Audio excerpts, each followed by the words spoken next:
Yo, it's your boy Manga Sensei here. Welcome to the classroom. Yes, I am at work in the morning. Well, I'm not clocking in yet, but the grind don't stop. Uh, the grind don't stop. So basically, this is my review of volume three, of volume three of Soul Eater. So, the volume two should be up today. And then volume three, technically, this video is going to be up tomorrow. So today is, today is the 11th of September. So volume two review is going to be up today. And then this is going to be up to 12. I'm trying to get these videos out. Nigga, when I be telling you, I'll be reading mangas like this on a daily, bro. I just be going through them. I be reading them. I just ordered volume 4 so I can give y'all the volume 4 review. Thank you. Let me take this damn seatbelt off because y'all can see the seatbelt on me and shit. So, volume 3. Volume 3 was one of, if not the most connecting volumes. It made you go into the interpersonal relationships of these characters and made you see how much they actually care for each other, how much Soul, or how much Maka cares for Soul cares for Maka, how much Tsubaki cares for Black Star, and how much Black Star cares for Tsubaki. So spoilers. Now, I don't have the manga in front of me or anything. I probably should have brought this shit, but I don't have the manga in front of me or anything. So I can't really give a in-depth review about the paneling and the colors and the shading and stuff, but the story. So basically, the main chapters are the chapters that had the most I guess I want this is excuse me, I call them emotional, but the most character development. And by character development, I don't mean like these characters grew, but you got to see how these characters are as a person. So Tsubaki had to fight the uncanny sword. Now, she didn't have to, but she wanted to because it was a personal endeavor, because it was her brother. So Tsubaki had to fight the uncanny sword, which was Masamune. I think if that's how you correctly say his name. If not, there is going to be his name up here. She had to go fight Masamune. Now, when Death had sent her off to do this, Stein was kind of worried because he was like, bro, the uncanny sword, like, he's gonna be a Kishin. And if y'all don't know what a Kishin is a soul, or is a weapon who took good souls, so basically good people, killed them and ate the good soul and ate their soul. And then they become like a Kishin, which is just a very, very strong weapon, damn near demon weapon type of thing. So, she had to go fight Masamune because it was like I said, a personal endeavor. So when they went to the village, and I'm gonna put little like screenshots right here to like explain what I'm also talking about too. But when they went to the village was run down. It was beat. And Black Star, this is when we kind of got into knowing a little bit about Black Star's clan because his tattoo. When he went to the village, the people automatically saw them, and it was this little boy named Ryoki or something like that. He was like, "Wait, are you from the Black Star clan? I heard y'all do anything for money." Nigga threw him a coin. Literally threw him one coin. He threw him a coin, and he was like, "Here, take this and get out of town." And they kind of ran him out. They ran them out, but Black Star and Tsubaki obviously stayed near the village to try to pick up on the the wavelength. Now Black Star can't sense it, and Tsubaki can't either, so he had to rely on his 5 senses. But the nigga took over the little boy that ran him out, that threw the coin, and he was like, I can sense you're scared of something. Let me prey on your fears. Let me make you stronger. Really, the nigga was just taking over his soul. So then Tsubaki and Black Star seen it. They was like, oh, he's over there because they heard I guess it was the guy's like father or just one of the village people. It was one of the village people. Damn, my ear. It was one of the village people screaming. So then Black Star and Tsubaki get there, and this right here, I'm going to try to put the manga panel also right here. The manga panel, I do remember this, nigga. When I went to sleep, this was replaying in my dreams. The manga panel. One, Tsubaki, if y'all don't know, she's like just a happy-go-lucky girl. She goes with the flow. When I say she bossed up on her brother, she was like, nah, these is my real feelings. You can play me like a hoe, but I ain't no hoe. So she was losing. Well, it was kind of her plan. Like, it more so was intended for her to lose. Or it was her intentions to kind of lose. So she was getting, BTA. She was getting built ass at first. I ain't gonna lie. This nigga was whipping fuck at her shit. Nigga was drowning her and this nigga's domain expansion of water. Like, he was drowning her and everything. So then, she basically, the indications, it was one of the panels where Death was talking to Stein because no one could see what was going on because she got basically sucked into, like I said, his domain expansion, the void of the uncanny sword.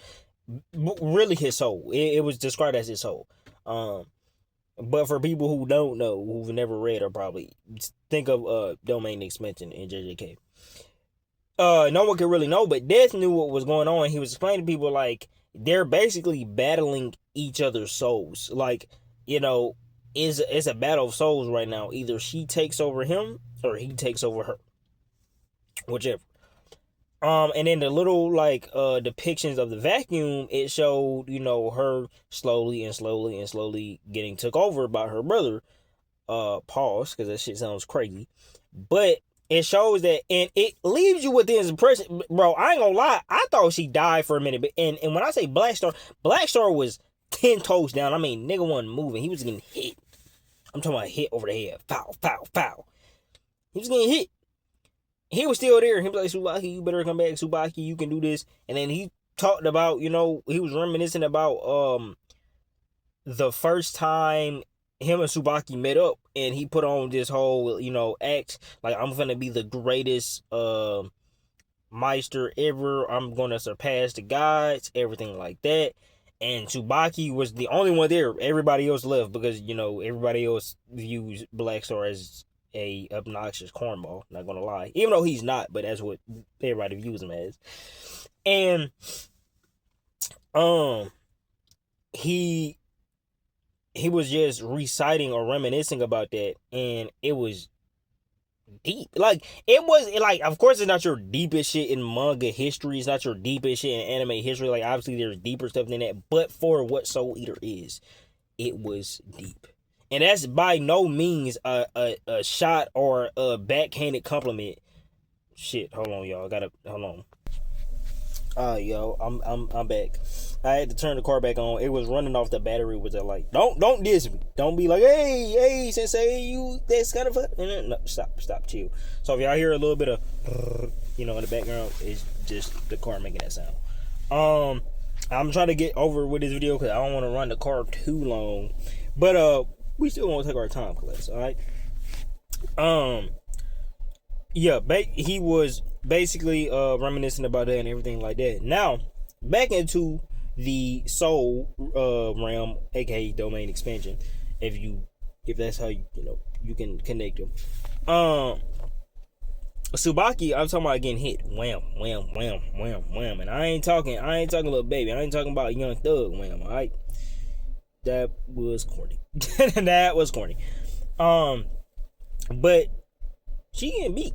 And she ultimately, her soul gets took over from what you think, alright? Her soul gets took. It's played off as if she died. I really thought she did, and I was like, bro, there's no fucking way. You telling me Black Star's only weapon is finna die? What the, I low-key, I ain't gonna lie to y'all, bro, tears was forming in my eyes a little bit, because I was like, bro, what?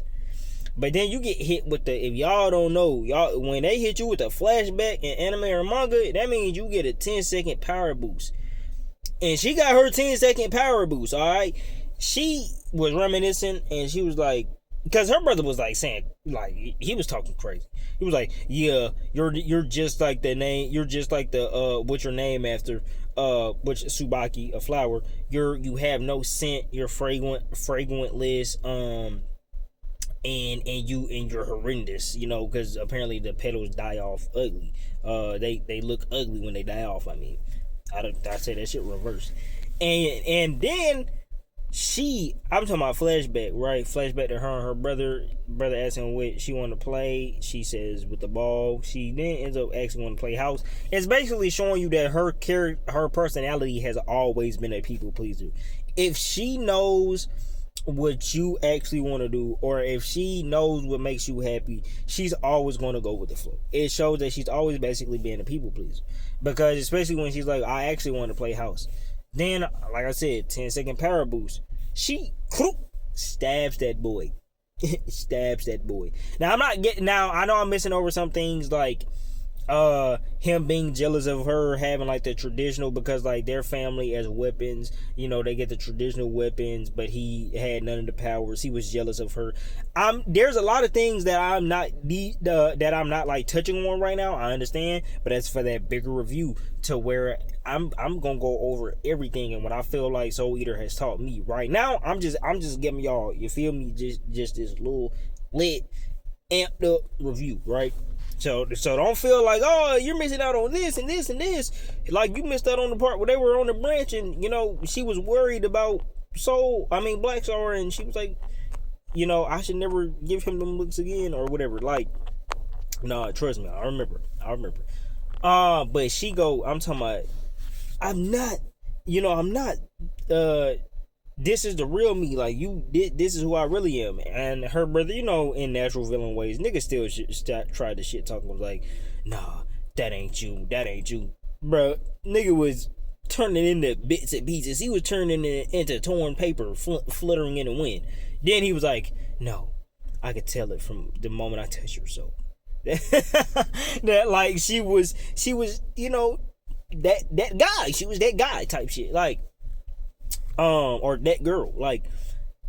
So then, you know, it seems as if from Black Star's point of view that she lost, because after she killed her brother and everything, it took her a minute to come back to the reality, to the real world. Black Star thought she died. He took a stick from this old guy, was poking it. And then she was like, I'm back, Black Star. And, you know, Black Star was like happy as shit, and he was like, I knew you could do it and everything like that. Now I will say, I'm gonna throw this tad bit in here. I hope nothing happens to Tsubaki or Black Star, but I feel like if something happened to Black Star or Tsubaki, fucking crash out. Like, if something happens to Tsubaki, Black Star is gonna crash out. I'm talking about he's gonna go full assassin. He gonna go back to his roots. Okay, I ain't talking about the money part either. I'm talking about killing, just slaughterhouse. Okay, but you know, he could sense that she was upset, right? Because I forgot what he said. But then I know that, or he could see it on her face, and he was like, come here, let Black Star give you a big old hug. And, you know, she hugged him and everything, and that brought tears to my eyes too, because I was just like, because one, on some level, I could relate to that, because I used to be, and in some ways, I still am a people pleaser, and you know, I related to that, because I'm like, damn, like, she really, for the most part, from what it seems, you know, we got like a little, you know, scope into her life, that like she just was a people pleaser, and people view her as weak for that, right? Which a lot of people do, and I'm not going to sit here and say it necessarily does make you weak. I just will say that people abuse that trait if you are a people pleaser. So then, you know, Black Star, on the way back to death, or to Yeah, basically Death's office, because that's in the first volume or the second one. They went to his office, and they went to where he has that big ass room and mirror.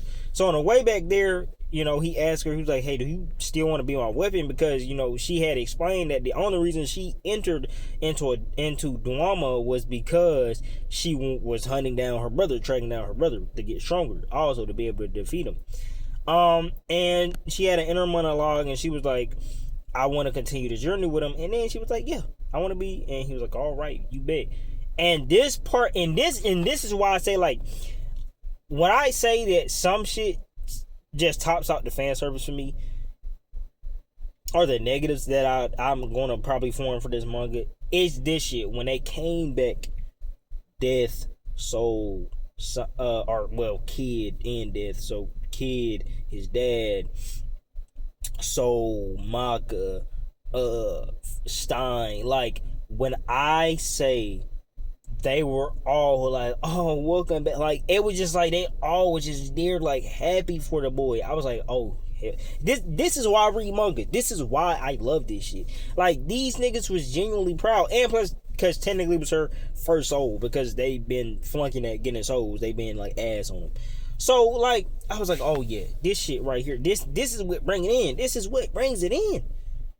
They show friendship, they show love, they show family. Like, these motherfuckers treat each other like family. Then it don't stop there though.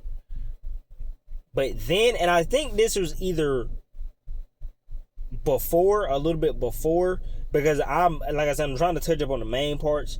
But then, we get to Medusa. Either this was before or after the whole Uncanny Sword. No. I think it was after. It was after. Then we get to motherfucking Medusa. That witch.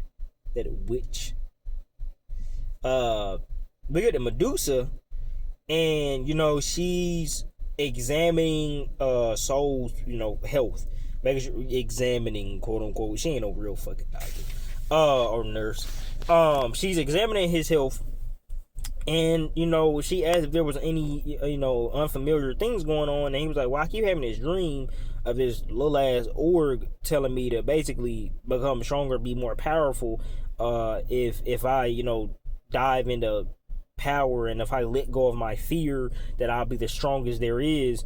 And this nigga, I told this nigga, fuck on, bro. Nah, I learned that goes against my teachings. And then he had the nerve to call him an idiot, but he was like, that goes against my teachings, like all this. And he was explaining how he asked the org, because he said it looks like an ogre, or I said the ogre, to let him stay. He doesn't care about the music being trash and everything, and it's because, and this shows more of his care for Maka, because it shows that, like, obviously he doesn't want to put or harm her in any way or put physical damage towards her. He was like, because every time I go out of that area, I'm floating in darkness for a bit, and then I see this light, and then this light, when I try to reach for it and go towards it, I end up literally like coming out of Maka. Pause. He rips out her stomach and everything, right? And Medusa, her enter monologue was like, oh, that means Ragnarok's blood is working, the black blood is working. But she's like, that's weird, but I mean, having repetitive dreams and repetition, like, that's normal, like, that's nothing to worry about. That's nothing to worry about. Okay. And so then, I guess I am missing this central part, where they have like the witch meeting, where's Medusa, the frog girl, I can't remember her name, and the red girl. But I just really didn't put that in there because I mean, it's gonna be like, it was like, obviously it's important, but it was more of like, it's to build up more of the story. But they had the witch meeting and everything, and Medusa, the frog girl and the red girl are kind of, and I'm sorry, I can't remember their names right now, but the frog girl and the red girl, they were more so concerned about Medusa doing what she's doing, because like they want to be witches obviously, but they want to be witches like in silence. Like they want to be able to take souls and all of this and do, you know, bad things without Dwama catching on to them, because they were like, don't you know, like Dwama, like they hunt people that, you know, take good souls, but they also hunt witches. Like they are basically witch exterminators. And Medusa didn't give a fuck about that. She was like, I'm finna go back and do my experiments, y'all can't tell me shit. And respectfully so, I mean, because she's stronger than them. Like, and this gets shown because I also had forgot to mention this part, but I didn't really deem it as like that important when I had made this video, and plus I was on some time on a bit of crunch time because like I said, I had made this video in the morning when I was going to go into my work shift. But also before that, before she went back to Duama, or before she left Duama, I mean, there was a little section where basically Stein was trying to teach Black Star how to, I guess, kind of basically make his soul resonance stronger, or his connection with his weapon stronger. And then he was like, hey, but Maka, if you come to me when you're ready, because everybody gets their soul connection stronger differently. You know, Black Stars is just with physical training. Yours may be a little different. And Maka finally was ready. So yeah, I forgot that a little bit. I'm probably not gonna add the manga panels in, just because like this is really just a voiceover, and I'm trying to get y'all back to the video as quickly as possible. So yeah, I just had to throw that in there because I don't want to miss any parts, or I don't want to miss something that I kind of deem as important. So yeah, back to class. When she leaves Dorma and she's going back to her, you know, to her place, Frog and Rat Girl, you know, they try to gang up on her ass, alright? They try to gang up on her. Shit didn't go well. When she had shut them motherfuckers up and put her hands in their mouth on some kinka-linka shit, when she had shut them motherfuckers up and put their hands in their mouth, y'all got a whole lot of snake in your throat. What the fuck? Y'all got a whole lot of snake in your throat. Okay? And she was like, actually, I have like snakes all throughout my body, which was disgusting, by the way. But you know, she was like, I actually got snakes all throughout my body. So I mean, sparing two wasn't really an issue. She killed Rat Girl. Rat Girl head came clean off. Now how did the snake chop her head off while he was inside her and like didn't eat her from the inside out? I don't know, but yeah, her head came clean off. Frog got scared. Now luckily, while Maka was on a party for Soul and Maka was on a party for Black Star and Tsubaki getting their first Soul, and then it was also like a collaborative or a collective party because they were also throwing a party for Soul recovering. Maka sensed it and she straight ran off. So she was running and Frog Girl, you know, heard something and it was Stein behind her. And Frog Girl was like, oh yeah, it's my chance to dip. She turned into a frog and she hopped her ass on somewhere. Stein and Maka get there, and Medusa, I'm talking about on some Superman Clark Kent shit, she changed straight up right back into her nurse fit. So it looked like Medusa Sama, the nurse type. You feel me? And so Medusa, you know, she was playing like, oh yeah, like I came here too because I sensed it, everything like that, you know. And then she was like, and Mike was like, could it have been the same witch that's after Soul? And Medusa on some dumbass shit, because like you are the fucking witch. Instead of like sitting there and saying like, nah, it could have been because what Stein had said, she was like, yeah, it might have been him. Nigga, you are the witch. Why would you say it? Like, I know in her mind it was like a 10 out of 10 play. It was like, if I say it was this one, like, then they probably know that Duama is like, you know, gonna be under attack, whatever. And then so I was like, nah, that was a pretty powerful witch. And plus she had a vessel, you know, she had Ragnarok, she had Krona. I don't think she would have did her soul. I don't think she would have went off her soul protection for this. And she kind of like gave like Stein that glare, like a side eye. That he didn't notice it, but she gave him a side eye. But it was like, why would you say, like, you literally are the witch? You could have said anything else. You could have even said like, yeah, I don't know. When I got here, like, I didn't say anything either. Cause Stein literally said, yeah, it probably was some witches who did that to like, let Dwama know that like, hey, like we watching y'all. You know what I'm saying? We on y'all. Don't know. But then later Medusa finds Frog Girl, and the Frog Girl's like, how the fuck did you find me? She's like, my snake in you snake whipped, alright? Snake whipped, okay? And then she basically was like, yeah, you gotta get the 13th witch, the one who took our grand witch's left eye, basically, type Joe. And she was like, you're crazy. Like, I could get banished for that. I could get killed. It's like, either you get killed now or you get killed later. Which one? And she's like, okay, I'm gonna go do it. And that basically concludes it. Because like I said, I'm not trying to run the car for too long. I've been making a video for 24 minutes. And then it shows a little sneak peek of volume 4, but I don't ever read those sneak peeks because I want to go into it with a fresh brain. Soon, I'm probably also going to have another review of another manga, so I'm probably going to be juggling these two our volumes of the mangas. It's News Exorcist. I read some last night before I went to sleep.